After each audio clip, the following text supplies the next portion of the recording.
এই হাদিসের মধ্যে আসছে ইন্না রাসূলুল্লাহ সাল্লাল্লাহু আলাইহি সাল্লাম বারিউম মিনাস সালিকাহ ওয়াল হালিকাহ ওয়াশ-শাক্কা। রাসূল আকরাম সাল্লাল্লাহু আলাইহি সাল্লাম ওই ব্যক্তি থেকে মুক্ত, ওই নারী থেকে মুক্ত যেই নারীরা বাপ মারা যাওয়ার পরে জোরে জোরে চিৎকার করে কান্নাকাটি করে আর বলে আল্লাহ আমার আব্বারই দেখলো আর কাউরে দেখলো না। আসি কিন্তু এলাকার মধ্যে আজরাইল আমার ঘরটা চিনলো আর কারো ঘর চিনলো না। নবী কয় এই নারী থেকে আমি মুক্ত, এই জাতীয় কর্মকাণ্ড যারা করবে তাদের থেকে আমি মুক্ত। ওয়াশ-শাক্কা জামা কাপড় ছিঁড়ে ফেলে এই জীবন আমি আর রাখবো না, নবীজি কয় তার থেকে আমি মুক্ত। ওয়াল হালিকা এই কোন শোককে কেন্দ্র করে মাথা মুন্ডন করে নবী কয় তার থেকে আমি মুক্ত।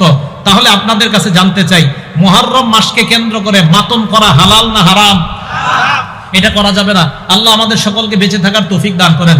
একটা কিতাব আছে নাম আল জামিউস সগীর, এই কিতাবের 4201 নম্বর হাদিস। এই হাদিসের মধ্যে আসছে রাসূল আকরাম সাল্লাল্লাহু আলাইহি সাল্লামের মেয়ে জয়নব রাদিয়াল্লাহু তাআলা আনহা মারা গেছে। এই জয়নব মারা যাওয়ার পর বাকাতিন নিসা নারীরা কান্নাকাটি শুরু করছে। ফাজাআলা উমর ইয়াদরিবুহুন্না বিসাউতিহি, হযরত ওমর চাবুক ধরছে সবগুলোর মাথায়, কি করো থামো সব, কাঁদতেছে। নবীজি বললেন মাহলাম ইয়া উমর, ওমর থামো একটু নরম হও। এবার আল্লাহর নবী নারীদেরকে বললেন ইয়াকুন্না ওয়া নাঈকাশ শাইতান, শয়তানের আওয়াজ থেকে তোমরা বাঁচো। শয়তান এইভাবে বিলাপ করে, জোরে জোরে কান্নাকাটি করে, তার আওয়াজ থেকে তোমরা বাঁচো।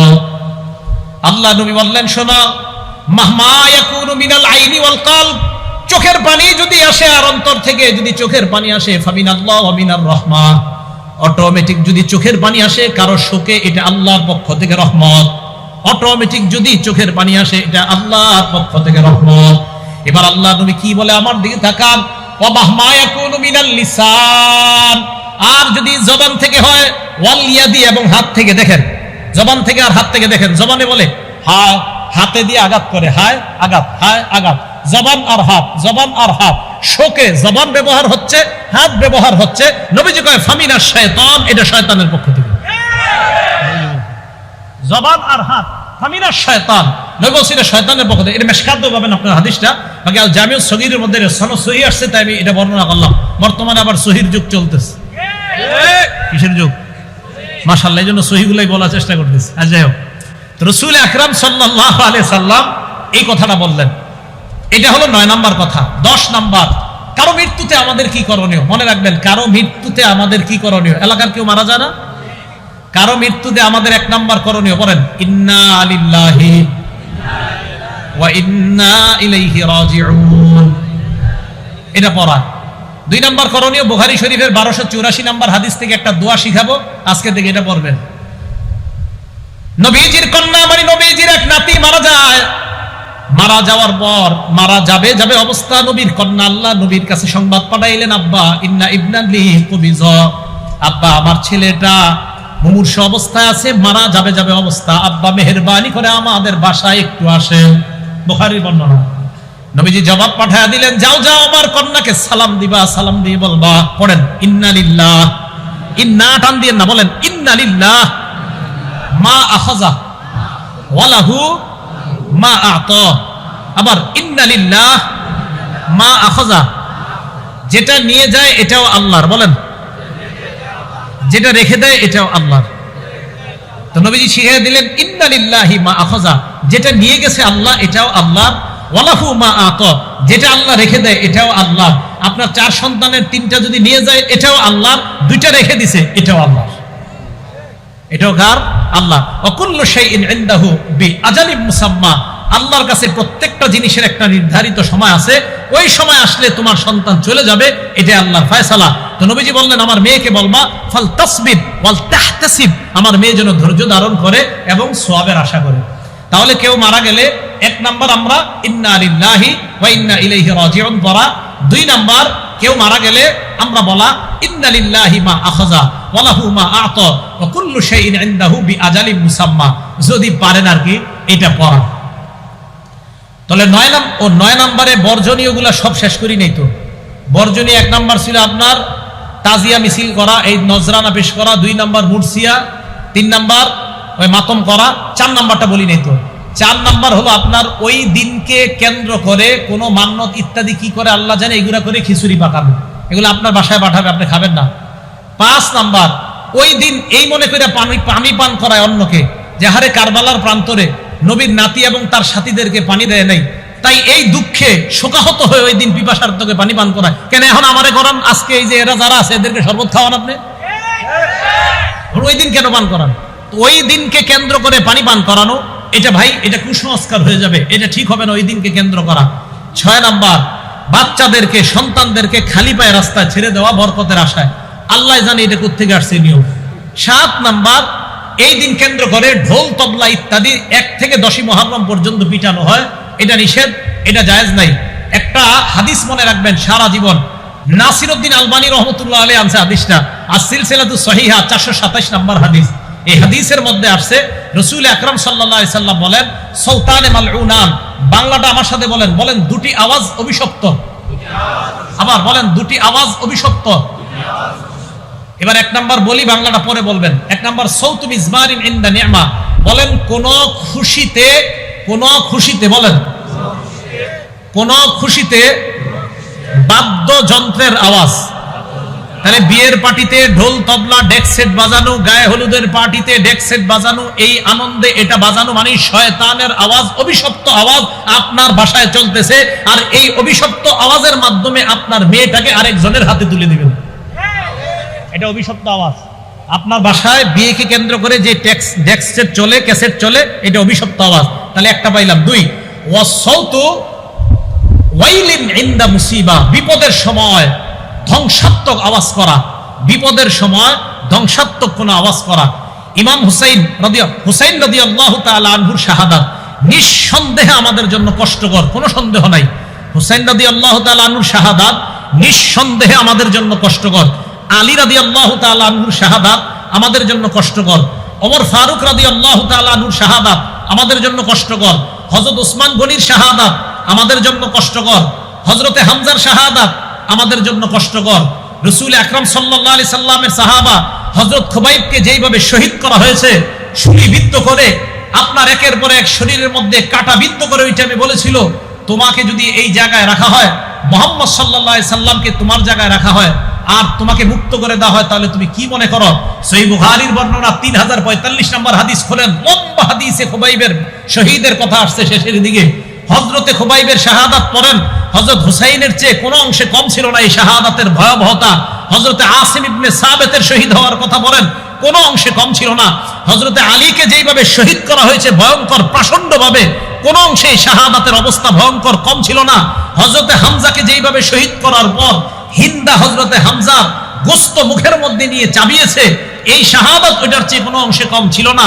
হযরতে ওসমানকে প্রচন্ডভাবে 22 দিন, কোন বর্ণনায় 40 দিনের উপরে, যেই হযরতে ওসমান মুসলমানের জন্য পানির ব্যবস্থা করে দিয়েছেন, এই ওসমানকে এক ঘরের মধ্যে আটক রেখে 23 দিন 22 দিন, কোন বর্ণনায় 18 দিন ঐতিহাসিক লেখেন, পানি দেয় নাই। এইভাবে হযরত ওসমানকে যারা শহীদ করে দিয়েছে, কিয়ামতের ময়দানে তো হযরত ওসমানের পক্ষে কোরআনই সাক্ষী হয়ে যাবে। কোরআন পড়া অবস্থায় ওনাকে শাহাদাত বরণ যখন করেন, উনি ওনার শরীরের রক্ত কোরআনের পাতায় গিয়ে পড়ছে। এই শাহাদাতও কিন্তু আমাদের জন্য কষ্টকর। বুঝাইতে চাইলাম, অন্যান্য সাহাবাতের শাহাদাত আমাদের জন্য যেমন কষ্টকর, হযরতে হুসাইনের শাহাদাতও নবীর নাতি হিসাবে আমাদের জন্য অনেক কষ্টকর। কিন্তু এই শহীদকে কেন্দ্র করে শয়তানি কোন কর্মকাণ্ড করাটা, এটা আমাদের জন্য আরো বেশি কষ্টকর। শয়তানি কর্মকাণ্ড করা যাবে না। হযরত হুসাইন রাদিয়াল্লাহু তাআলা আনহু যদি থাকতেন আর যদি দেখতেন ওনার শাহাদাতকে কেন্দ্র করে এই কুসংস্কার করা হয়, সর্বপ্রথম তাদের বিরুদ্ধে উনি জিহাদ করতেন, যে আমারে কেন্দ্র করে তোমরা এগুলা কি করো, শরীয়ত বহির্ভূত কাজ। তাহলে আমরা নবীর নাতিকে অবশ্যই মহব্বত করি, হযরতে হুসাইনকে আমরা মহব্বত করি। ওনার শাহাদাত আমাদের জন্য কষ্টকর, এটা একটা বিপদ। কিন্তু এই বিপদের সময় ধ্বংসাত্মক কোনো কথা মুখ দিয়ে বলাটা, এটা অভিশপ্ত আওয়াজ। তাহলে অভিশপ্ত আওয়াজ কয়টা? অভিশপ্ত আওয়াজ কয়টা? নেয়ামতের সময় ঢোল তবলা ডেকসেট বাজানো অভিশপ্ত আওয়াজ, আর বিপদে ঢোল তবলা বাজানো অভিশপ্ত আওয়াজ। এই 10 দিন ঢাকা শহর ঢোল তবলায় পুরা অবস্থা খারাপ। দেশ গ্রামে এখনো আসে নাই মনে হয়, আছে। আচ্ছা, হাদিসের বর্ণনাকারী নবীজির বিবি আম্মাজান হাফসা রাদিয়াল্লাহু তাআলা আনহা, এই আম্মাজান হাফসা বলেন, আরবাউন লাম ইয়াকুন্না দাউহুন্না নবী সাল্লাল্লাহু আলাইহি ওয়াসাল্লাম, 4টা আমল আল্লাহ নবী কখনো ছাড়তেন না। 1 নাম্বার, সিয়ামা ইয়াউমি আশুরা, মুহররমের 10 তারিখের রোজা আল্লাহ নবী ছাড়তেন না। 2 নাম্বার আল আশরা, জিলহজ মাসের প্রথম দশকের রোজা আল্লাহ নবী ছাড়তেন না। 3 নাম্বার সালাসাত আইয়ামিন মিন কুল্লি শাহরিন, প্রত্যেক মাসের 13, 14, 15 আইয়ামে বীজের রোজা আল্লাহ নবী ছাড়তেন না। 4 নাম্বার ওয়ারাকাতাইনি ক্বাবলা সালাতিল গাদাত, ফজরের আগে 2 রাকাত সুন্নাত আল্লাহ নবী কখনো ছাড়তেন না। আমরা খালি সুন্নাত উড়াই দিতে চাই, কি করতে চাই? হ্যাঁ, আমরা সুন্নাত উঠিয়ে দিতে চাই, অথচ রাসূল আকরাম সাল্লাল্লাহু আলাইহি সাল্লাম ফজরের আগে 2 রাকাত সুন্নাত কখনো ছাড়তেন না। হ্যাঁ, সাধারণ জনগণ মন দিয়ে শুনেন, আবার বলি, এরপর আপনারা বলবেন। 1 নাম্বার মুহররমের 10 তারিখের রোজা নবীজি ছাড়তেন না। 2 নাম্বার জিলহজ মাসের প্রথম দশকের রোজা ছাড়তেন না। 3 নাম্বার প্রত্যেক মাসে 3টা রোজা 13, 14, 15 আইয়ামে বীজের রোজা নবীজি ছাড়তেন না। 4 নাম্বার ফজরের আগের 2 রাকাত সুন্নাত নবীজি ছাড়তেন না। 4 নাম্বারটা তো ছাড়ার কোনো সুযোগ নাই। বাকি 3টা যদি পারেন, সম্ভব হলে আমরা রাখবো, সম্ভব না হলে রাখবো না। আল্লাহ আমাদেরকে সবগুলাই আমল করার তৌফিক দান করেন। এবার আপনারা বলেন তো, এই 4টা আমি খালি আঙ্গুল উঠাবো, আপনারা বলেন। 1 10 আশুরার রোজা, 2 10, 3 4 ফজর আগের সুন্নাত। আমি কিন্তু ক্লাস এমনি করাই, আর আমি মাহফিলে ক্লাসই মনে করি, এটা কোনো ওয়াজ না। আমি বলবো, আপনারা একটু পরে বলবেন, বাস এইভাবেই তো আমাদের ইসলাম প্রচার হলো। 4 আমল রাসূল আকরাম সাল্লাল্লাহু আলাইহি সাল্লাম কখনো ছাড়তেন না। মনে থাকবে না ইনশাআল্লাহ? আল্লাহ আমাদের সকলকে মনে রেখে আমল করার তৌফিক দান করেন। 4 নাম্বার মুহররম মাসের রোজার তাৎপর্য, ফজিলত। আগে তো গেল তাৎপর্য, এখন ফজিলত শুনবো। মুহররমের রোজার ফজিলত, 10 তারিখের রোজার ফজিলত না, মুহররমের রোজার ফজিলতটা শুনেন। মুহররমের রোজার ফজিলত মুসলিম শরীফের 2645 নাম্বার হাদিস, আমাদের কওমি মাদ্রাসার পাঠ্যপুস্তক অনুযায়ী 1163 নাম্বার হাদিস। এই হাদিসের মধ্যে আসছে রাসূল আকরাম সাল্লাল্লাহু আলাইহি ওয়াসাল্লাম বলেন, আফজালুস সিয়ামি বাদা রমাদান শাহরুল্লাহিল মুহররম, রমজান মাসের পরে আল্লাহর কাছে সবচাইতে শ্রেষ্ঠ হলো মুহররম মাসের রোজা। নবীজির কাছে সবচাইতে শ্রেষ্ঠ রোজা রমজান মাসের পরে মুহররমের রোজা। ও আফজালুস সালাতি বাদাল ফরিদা সালাতুল লাইল, ফরজ নামাজের পর আল্লাহ নবীর কাছে শ্রেষ্ঠ নামাজ হলো রাতের বেলার তাহাজ্জুদের নামাজ। তাহাজ্জুদ নামাজ ফরজ নামাজের পর সবচেয়ে শ্রেষ্ঠ, আর মুহররমের রোজা রমজানের পরে সবচেয়ে শ্রেষ্ঠ। তাহলে এই হাদিস থেকে রমজানের আলাদা শ্রেষ্ঠত্ব আমরা পেয়ে গেলাম, যে রমজান এটা আলাদা, এটার স্পেশাল মর্যাদা। এই গেল 4 নাম্বার মুহররম মাসের রোজার ফজিলত। 5 নাম্বার আশুরার রোজার ফজিলত। আশুরার রোজার ফজিলত জানবো আমরা তিরমিজি শরীফের 752 নাম্বার হাদিস থেকে। মন দিয়ে শুনেন হাদিসটা, তিরমিজি শরীফের 752 নাম্বার হাদিস।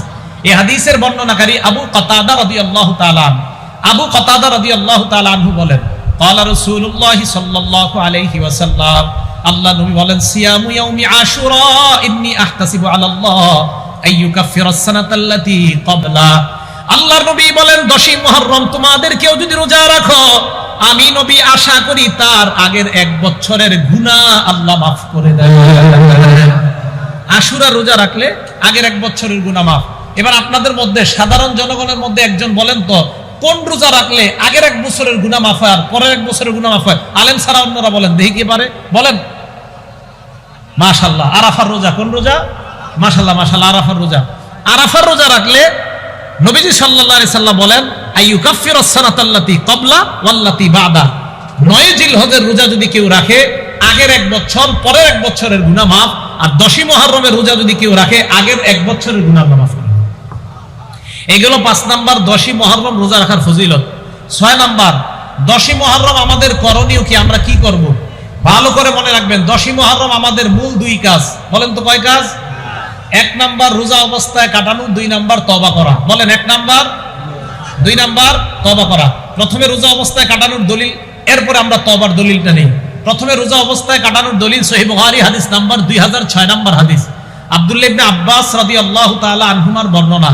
তিনি বলেন, মা রাআইতু রাসূলুল্লাহ সাল্লাল্লাহু আলাইহি ওয়াসাল্লাম ইয়াতাহাররা সিয়ামা ইয়াউমিন ফাদদালাহু আলা গায়রিহি ইল্লা হাদাল ইয়াউম ইয়াউমা আশুরা ওয়া হাদা আশ-শাহর ইয়ানি শাহর রমাদান। আব্দুল্লাহ ইবনে আব্বাস বলেন, রমজানের পরে সবচেয়ে দিনের মধ্যে আল্লাহ নবী রোজা রাখার ক্ষেত্রে গুরুত্ব দিতেন মুহররমের 10 তারিখ, আর মাসের মধ্যে রোজা রাখার ক্ষেত্রে সবচেয়ে গুরুত্ব দিতেন রমজান মাস। আব্দুল্লাহ ইবনে আব্বাস বলেন, মাসের মধ্যে রমজান মাসকে রোজার জন্য বেশি গুরুত্ব দিতেন, আর দিনের মধ্যে মুহররমের 10 তারিখে রোজা রাখার সবচেয়ে বেশি গুরুত্ব দিতেন নবী। এখন বলেন তো, আশুরার 10 মুহররমের 10 তারিখে আমাদের সবচেয়ে গুরুত্বপূর্ণ কাজ কি করা? রোজা রাখা। 2 নাম্বার বলছি তওবা করা। তওবার দলিল কোথায় পাবো আমরা? তিরমিজি শরীফের 741 নাম্বার হাদিস। দেখেন হাদিস, আব্দুল্লাহ ইবনে আব্বাস রাদিয়াল্লাহু তাআলা আনহুমার বর্ণনা, তিনি বলেন, আমার রাসূলুল্লাহ সাল্লাল্লাহু আলাইহি ওয়াসাল্লাম বিসাওমি ইয়াউমি আশুরা, নবীজি মুহররমের 10 তারিখে রোজা রাখার হুকুম করছে। এই হাদিসের শেষে নবীজি সাল্লাল্লাহু আলাইহি ওয়াসাল্লামের সাহাবা আব্দুল্লাহ ইবনে আব্বাসের বর্ণনা, রাসূল না, এই হাদিসের বর্ণনাকারী আলী ইবনে আবি তালেব, এই হাদিসের বর্ণনাকারী আব্দুল্লাহ ইবনে আব্বাস না, আলী ইবনে আবি তালেব। তো আলী ইবনে আবি তালেব বলেন, আল্লাহ রাসূল সাল্লাল্লাহু আলাইহি সাল্লামকে এক ব্যক্তি প্রশ্ন করছেন, আইয়ু শাহরিন তা'মুরুনি বা'দান আসুমা বা'দা শাহরি রমাদান, হুজুর রমজানের পরে কোন দিন আমি রোজা রাখবো, কোন মাসে রোজা রাখবো আপনি বলেন আমাকে। নবীজি সাল্লাল্লাহু আলাইহি সাল্লাম বললেন, ইন কুনতা সাইমান বা'দা শাহরি রমাদান ফাসুবিল মুহররম, তুমি যদি রমজান মাসের পরে রোজা রাখতে হয় তাহলে তুমি মুহররম মাসে রোজা রাখো। কয় কেন?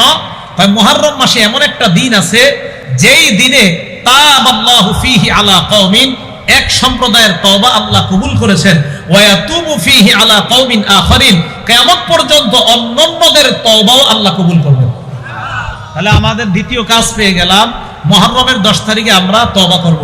আল্লাহ এই দুইটা আমলের মাধ্যমে মুহররমের 10 তারিখকে কাটানোর তৌফিক দান করেন। 7 নাম্বার আলোচনা, রোজা রাখবো কোন দিন কোন দিন। উত্তম হলো 9-10 রাখা, একান্ত না পারলে 10-11। উত্তম হলো 9-10 রাখা। এই 9-10 রাখার ব্যাপারে কয়েকটা দলিল শুনেন। দলিল নাম্বার 1, তিরমিজি শরীফের 755 নাম্বার হাদিস। এই হাদিসের বর্ণনাকারী আব্দুল্লাহ ইবনে আব্বাস রাদিয়াল্লাহু তাআলা আনহুমা, তিনি বলেন, আমার রাসূলুল্লাহ সাল্লাল্লাহু আলাইহি সাল্লাম বিসাওমি ইয়াউমি আশুরা, নবীজি মুহররমের 10 তারিখে রোজা রাখার হুকুম করছেন। এই হাদিসের শেষে ইবনে আব্বাস বলেন, সুমুত তাসিআ ওয়াল আশিরা, তোমরা 9 তারিখে রোজা রাখো এবং 10 তারিখে রোজা রাখো। তাহলে এই হাদিস থেকে আমরা জানলাম মুহররমের 9 এবং 10 তারিখে রোজা রাখার কথা।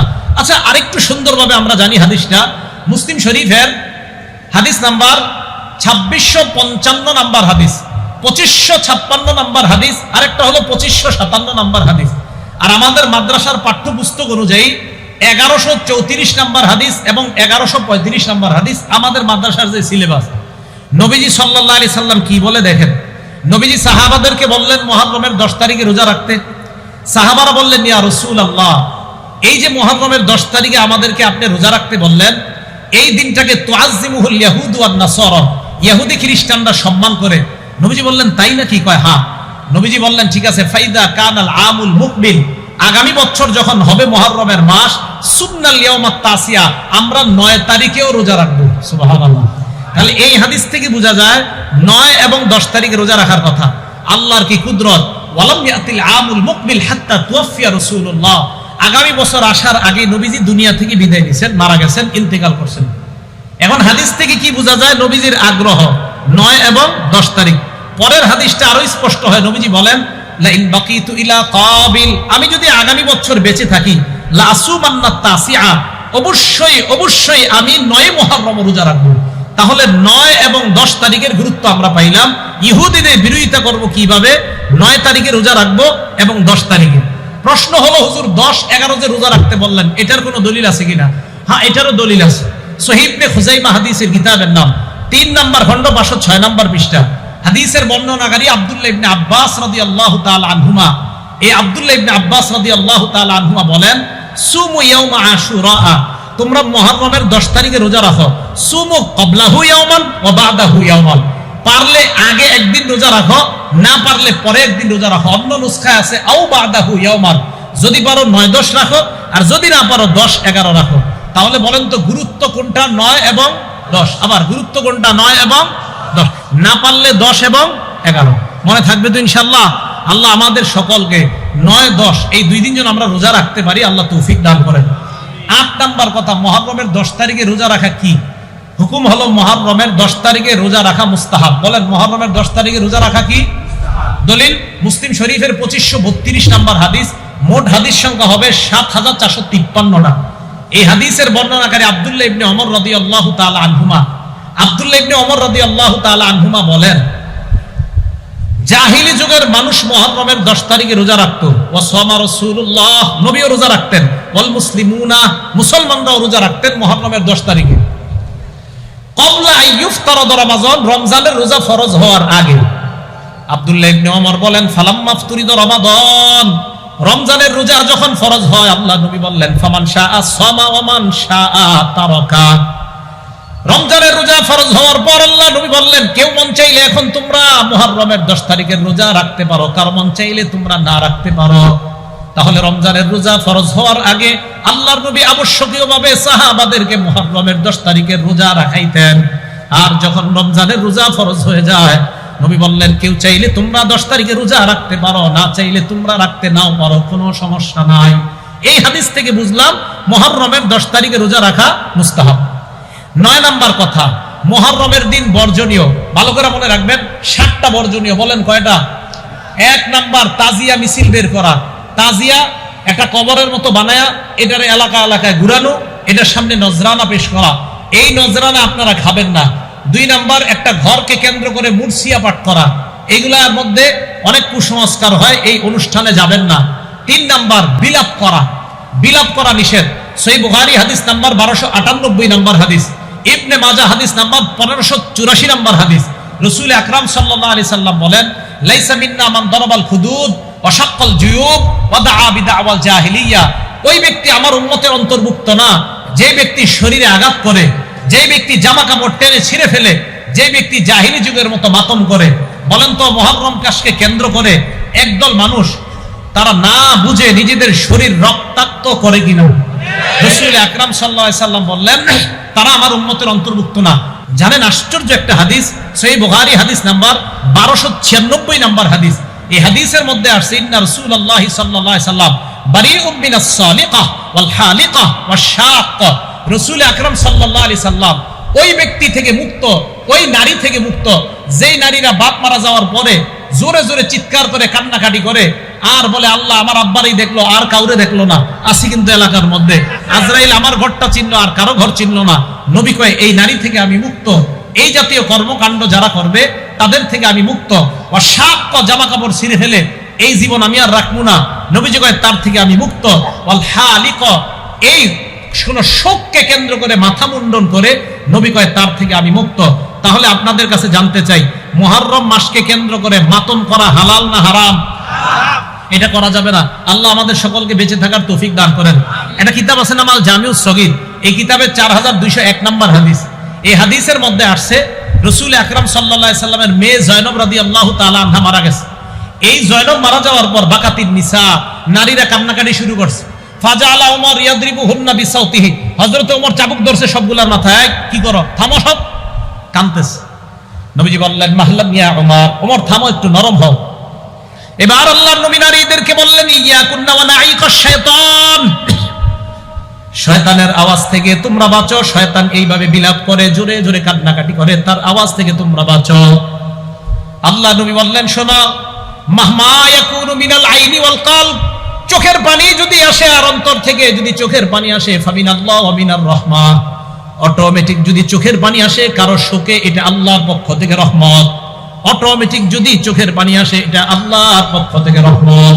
এবার আল্লাহ নবী কি বলে আমার দিকে তাকান, ওয়া মাহমা ইয়াকুনু মিনাল লিসান, আর যদি জবান থেকে হয়, ওয়াল ইয়াদি, এবং হাত থেকে। দেখেন জবান থেকে আর হাত থেকে দেখেন, জবানে বলে হায়, হাতে দিয়ে আঘাত করে, হায় আঘাত, হায় আঘাত, জবান আর হাত, জবান আর হাত। শোকে জবান ব্যবহার হচ্ছে, হাত ব্যবহার হচ্ছে। নবীজি কয় ফামিনাশ শাইতান, এটা শয়তানের পক্ষ থেকে।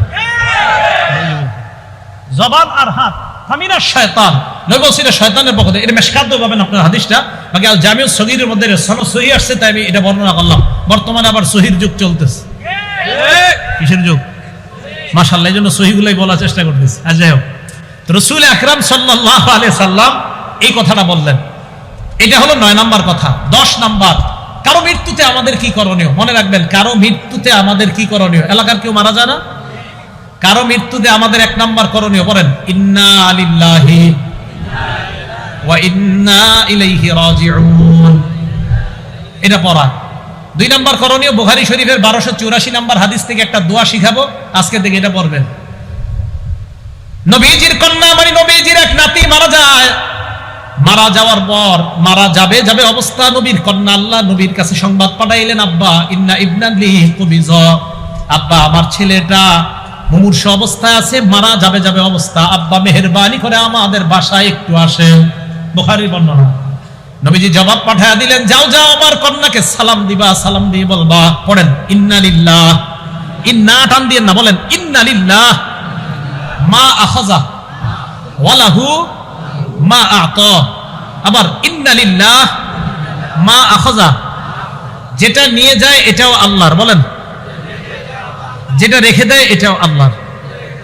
তো নবীজি শিখিয়ে দিলেন ইন্না লিল্লাহি মা আখাযা, যেটা নিয়ে গেছে আল্লাহ এটাও আল্লাহ, ওয়া লাহু মা আ'তা, যেটা আল্লাহ রেখে দেয় এটাও আল্লাহ। আপনার 4 সন্তানের 3টা যদি নিয়ে যায় এটাও আল্লাহ, 2টা রেখে দিছে এটাও আল্লাহ, এটাও কার? আল্লাহ। ওয়া কুল্লু শাইইন ইনদাহু বিআজালিম মুসাম্মা, আল্লাহর কাছে প্রত্যেকটা জিনিসের একটা নির্ধারিত সময় আছে, ওই সময় আসলে তোমার সন্তান চলে যাবে, এটা আল্লাহর ফয়সালা। তো নবীজি বললেন আমার মেয়েকে বলবা ফাল তাসবির ওয়াল তাহতাসিব, আমার মেয়ে যেন ধৈর্য ধারণ করে এবং সওয়াবের আশা করে। তাহলে কেউ মারা গেলে 1 নাম্বার আমরা ইন্না লিল্লাহি ওয়া ইন্না ইলাইহি রাজিউন পড়া। 2 নাম্বার কেউ মারা গেলে আমরা বলা ইন্না লিল্লাহি মা আখাযা ওয়া লাহু মা আ'তা ওয়া কুল্লু শাইইন ইনদাহু বিআজালিম মুসাম্মা, যদি পারেন আর কি এটা পড়া। তাহলে 9 নম্বরে বর্জনীয়গুলা সব শেষ করি নেই। তো বর্জনীয় 1 নাম্বার ছিল আপনার তাজিয়া মিছিল করা, এই নজরানা পেশ করা। 2 নাম্বার মুরসিয়া। 3 নাম্বার ওই মাতম করা। 4 নাম্বারটা বলি নেই। তো 4 নাম্বার হলো আপনার ওই দিনকে কেন্দ্র করে কোন মান্নত ইত্যাদি কি করে আল্লাহ জানে, এগুলা করে খিচুড়ি পাকানো, এগুলো আপনার বাসায় পাঠাবে, আপনি খাবেন না। 5 নাম্বার ওই দিন এই মনে করে পানি পান করায় অন্যকে, যে হারে কারবালার প্রান্তরে নবীর নাতি এবং তার সাথীদেরকে পানি দেয় নাই, তাই এই দুঃখে শোকাহত হয়ে ওই দিন পিপাসার্থকে পানি পান করায়। কেন এখন আমারে করান, আজকে এই যে এরা যারা আছে এদেরকে শরবত খাওয়ান আপনি, ওই দিন কেন পান করান? ওই দিনকে কেন্দ্র করে পানি পান করানো, এটা ভাই এটা কুসংস্কার হয়ে যাবে, এটা ঠিক হবে না ওই দিনকে কেন্দ্র করা। 6 নাম্বার বাচ্চাদেরকে সন্তানদেরকে খালি পায়ে রাস্তায় ছেড়ে দেওয়া বরকতের আশায়, আল্লাহ জানে এটা কোত্থেকে আসছে নিয়ম। 7 নাম্বার এই দিন কেন্দ্র করে ঢোল তবলা ইত্যাদি 1 থেকে 10ই মুহররম পর্যন্ত পিটানো হয়, এটা নিষেধ, এটা জায়েজ নাই। একটা হাদিস মনে রাখবেন সারা জীবন, নাসিরউদ্দিন আলবানী রাহমাতুল্লাহ আলাইহি আনছে হাদিসটা, as-সিলসিলাতুস সহিহা 427 নম্বর হাদিস। এই হাদিসের মধ্যে আসছে রাসূল আকরাম সাল্লাল্লাহু আলাইহি সাল্লাম বলেন সাউতানে মালউনান, বাংলাটা আমার সাথে বলেন, বলেন 2টি আওয়াজ অভিশপ্ত। আবার বলেন 2টি আওয়াজ অভিশপ্ত। এবার 1 নাম্বার বলি, বাংলাটা পরে বলবেন। 1 নাম্বার সাউতু মিজমারিন ইনদা নি'মা, বলেন কোন খুশিতে বলেন কোন খুশিতে বাদ্যযন্ত্রের আওয়াজ। তাহলে বিয়ের পার্টিতে ঢোল তবলা ডেক সেট বাজানো, গায়ে হলুদের পার্টিতে ডেক সেট বাজানো, এই আনন্দে এটা বাজানো মানে শয়তানের আওয়াজ, অভিশপ্ত আওয়াজ আপনার বাসায় চলতেছে, আর এই অভিশপ্ত আওয়াজের মাধ্যমে আপনার মেয়েটাকে আরেকজনের হাতে তুলে দিবেন, এটা অভিশপ্ত আওয়াজ। আপনার বাসায় বিয়েকে কেন্দ্র করে যে ডেক সেট চলে, ক্যাসেট চলে, এটা অভিশপ্ত আওয়াজ। তাহলে একটা পাইলাম। 2 ওয়াসাউতু ওয়াইলিন ইনদা মুসিবা, বিপদের সময় ধ্বংসাত্মক আওয়াজ করা, বিপদের সময় ধ্বংসাত্মক কোন আওয়াজ করা। ইমাম হুসাইন রাদিয়াল্লাহু তাআলা আনহুর শাহাদাত নিঃসন্দেহে আমাদের জন্য কষ্টকর, কোনো সন্দেহ নাই। হুসাইন রাদিয়াল্লাহু তাআলা আনহুর শাহাদাত নিঃসন্দেহে আমাদের জন্য কষ্টকর। আলী রাদিয়াল্লাহু তাআলা আনহুর শাহাদাত আমাদের জন্য কষ্টকর। ওমর ফারুক রাদিয়াল্লাহু তাআলা আনহুর শাহাদাত আমাদের জন্য কষ্টকর। হযরত ওসমান গনির শাহাদাত আমাদের জন্য কষ্টকর। হযরতে হামজার শাহাদাত আমাদের জন্য কষ্টকর। রাসূল আকরাম সাল্লাল্লাহু আলাইহি সাল্লামের সাহাবা হযরত খুবাইবকে যেইভাবে শহীদ করা হয়েছে, ছুরিবিদ্ধ করে আপনার একের পর এক শরীরের মধ্যে কাটা বিদ্ধ করে, ওই টাইমে বলেছিল তোমাকে যদি এই জায়গায় রাখা হয়, মুহাম্মদ সাল্লাল্লাহু আলাইহি সাল্লামকে তোমার জায়গায় রাখা হয়, আর তোমাকে মুক্ত করে দেওয়া হয়, তাহলে তুমি কি মনে করো? সহিহ বুখারীর বর্ণনা 3045 নম্বর হাদিস খোলেন, লম্বা হাদিসে খুবাইবের শহীদের কথা আসছে শেষের দিকে। হযরতে খুবাইবের শাহাদাত পড়েন, হযরত হুসাইনের চেয়ে কোনো অংশে কম ছিল না এই শাহাদাতের ভয়াবহতা। হযরতে আসিম ইবনে সাবিতের শহীদ হওয়ার কথা বলেন, কোনো অংশে কম ছিল না।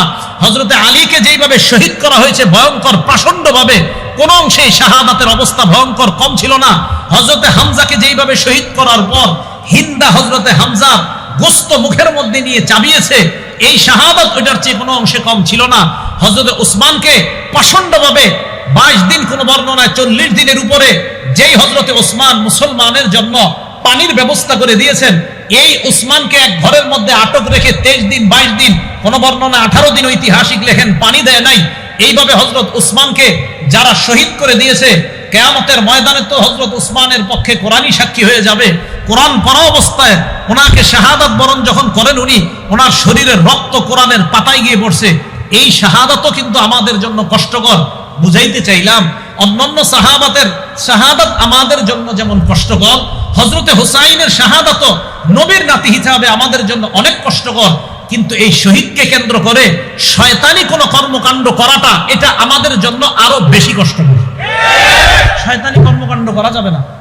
হযরত হুসাইন রাদিয়াল্লাহু তাআলা আনহু যদি থাকতেন আর যদি দেখতেন ওনার শাহাদাতকে কেন্দ্র করে এই কুসংস্কার করা হয়, সর্বপ্রথম তাদের বিরুদ্ধে উনি জিহাদ করতেন, যে আমারে কেন্দ্র করে তোমরা এগুলা কি করো, শরীয়ত বহির্ভূত কাজ। তাহলে আমরা নবীর নাতিকে অবশ্যই মহব্বত করি, হযরতে হুসাইনকে আমরা মহব্বত করি।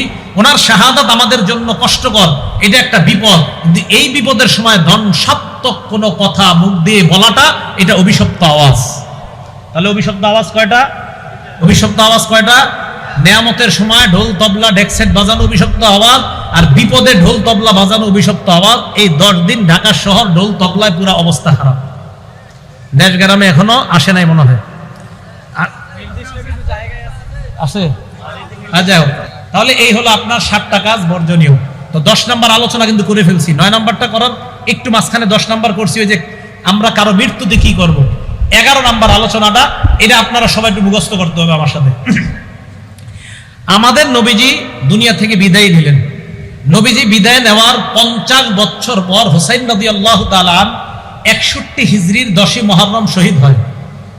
তাহলে আমাদের নবী দুনিয়া থেকে বিদায় নেওয়ার 50 বছর পর 61 হিজরির 10ই মুহররম হুসাইন রাদিয়াল্লাহু তাআলা আনহু শহীদ হন। উনি শহীদ হওয়ার 300 বছর পর 352 হিজরিতে মুইজুদ্দৌলাহ বলেন,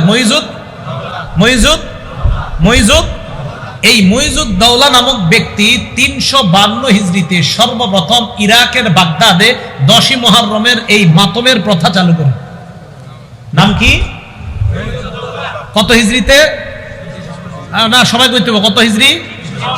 ইমাম হুসাইন শাহাদাতের কয় বছর পর? 300। হুসাইন শহীদ হইলেন 61 হিজরির 10ই মুহররম, এরও প্রায় 300 বছর পর 352 হিজরির 10ই মুহররমকে মুইজুদ্দৌলা নামক এক ব্যক্তি ইরাকের বাগদাদের মধ্যে এই প্রথা চালু করে। এরপরে 363 হিজরিতে এই প্রথাটা মিশরে ছড়ায় পড়ে, মিশর থেকে পুরা দুনিয়ার মধ্যে ছড়ায় পড়ে।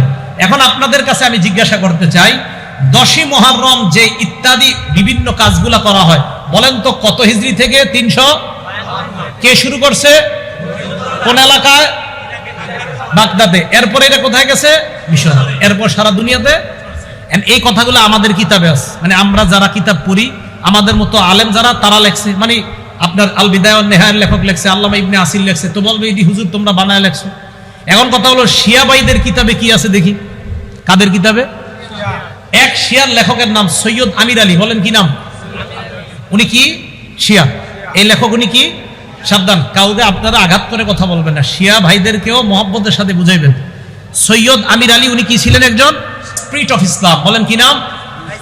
Story of evolution. এই বইয়ের মধ্যে সে লেখছে যে দ্য স্পিরিট অফ ইসলাম, এই বইয়ের মধ্যে সে লেখছে মুইজুদ্দৌলা এই ব্যক্তিটা also institute the Yaume Ashura, the day of mourning, শোকের দিবস হিসাবে সর্বপ্রথম মুইজুদ্দৌলা নামক ব্যক্তি এই মুহররমের 10 তারিখকে শোকের দিবস হিসাবে সর্বপ্রথম আবিষ্কার করছে। বলেন তো এই লেখাটা কি আমাদের না একজন শিয়া লেখকের? এই তো মাশাআল্লাহ, তাহলে শিয়া লেখক ভাই উনিও লেখলেন যে ওনাদের এই ইতিহাস মুইজুদ্দৌলা নামক ওই ব্যক্তি শুরু করছে। এই ভাইয়ের আরেকটা বই আছে, ওখানে লেখছে হি ওয়াজ আ শিয়া। এই মুইজুদ্দৌলা একজন শিয়া ছিলেন। ওখানে লেখছে হি ইস্টাবলিশড, সেখানে লেখছে হি ইস্টাবলিশড, এখানে ইনস্টিটিউট লেখছে, ওখানে ইস্টাবলিশড। মানে এটার প্রতিষ্ঠা করেছেন যিনি, তার নাম মুইজুদ্দৌলা। সর্বপ্রথম 352তে ইরাকের বাগদাদের মধ্যে এটা আবিষ্কার করেছেন। সময়ের অভাবে আমি আরো অনেকগুলা কিতাবের কথা বলতে পারলাম না। শিয়া ভাইদেরই অসংখ্য কিতাব লেখা আরবি ভাষায়, যেগুলাতে তারাও স্বীকার করছে যে এইগুলার আবিষ্কার 352 পর থেকে। তাহলে আমাদের কিতাবেও এগুলা লেখা, তাদের কিতাবে এগুলা লেখা। প্রিয় শিয়া সম্প্রদায়ের ভাই আপনারা যারা আছেন, মেহেরবানি করে আপনাদের ইতিহাসটা আপনারা জানেন। জানার পর আপনি সিদ্ধান্ত নেবেন যে আমি কি সঠিক বিষয় পালন করতেছি না ভুল বিষয় পালন করতেছি। 11টা বিষয় বললাম। মুহররমের তাৎপর্য, 2 নাম্বার আশুরার তাৎপর্য, 3 নাম্বার 4টা আমল নবীজি কখনো ছাড়তেন না, 4 নাম্বার মুহররমের রোজার ফজিলত, 5 নাম্বার আশুরার রোজার ফজিলত, 6 নাম্বার করণীয়, 7 নাম্বার 9-10 রোজা রাখা, না পারলে 10-11 রোজা রাখা, 8 নাম্বার মুহররমের দিন রোজা রাখার হুকুম কি মুস্তাহাব, 9 নাম্বার মুহররমের দিন বর্জনীয়, 10 নাম্বার কারো মৃত্যুতে আমরা কি করব, 11 নাম্বার মুহররমের বর্তমান প্রচলিত ইতিহাস কখন থেকে শুরু হয়। আল্লাহ পাক রব্বুল আলামিন আমার আহলে বাইত কি শুধু কারা নবীজির ওই 5 জন না বিবি সহ সবাই? মনে আসেনি সবার? আল্লাহ পাক রব্বুল আলামিন আমাদের সকলকে যে কথাগুলা বললাম শুনলাম আল্লাহ আমল করার তৌফিক দান করেন। আর এত রাত করে কখনো আমারে বয়ান দিয়েন না, রাত ছোট, এমনিতে রাত ছোট ভাই। আমি যেখানে আসি 11টার আগে ছেড়ে দিবেন। আমার মূল কাজ পড়াশোনা মানে পড়ানো, মূল কাজ কিন্তু ওয়াজ করা না। আল্লাহর রাস্তায় আমার প্রফেশনটার দিকে আপনারা খেয়াল রাখবেন। আমার প্রফেশন আমি একজন শিক্ষক, আমার প্রফেশন আমি একজন শিক্ষক। মেহেরবানি করে আমার এইটার দিকে আপনারা খেয়াল রাখবেন। আল্লাহর রাস্তায় এত রাতে আমাকে বয়ান দিবেন না। আল্লাহ আমাদের ভুল ত্রুটিগুলো